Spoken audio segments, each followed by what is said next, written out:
Karagatan natin ang ninanakawan.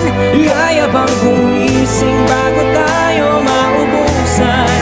Karapatan natin ay paglalaban.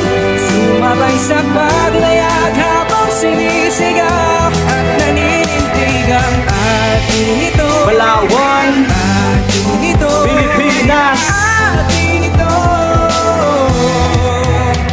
Pilipinas, ito aming lupang sinilangan na kahit anong mangyari ay aming ipaglalaban at di namin hahayaan na ang dagat ay masakop. Kaya mahal kong Palawan, sa singkit ay huwag matakot. Atin na itong nasimulan, ipagmalaki sa lahat na tayo lamang ang siyang may karapatan. Walang kahit na sino man ang pwede na manakop dahil Pilipinas lamang ang may-ari ng karagatan. Saludo po sa lahat ng mga sundalo, saludo sa lahat ng hukbo kahit buhay delikado.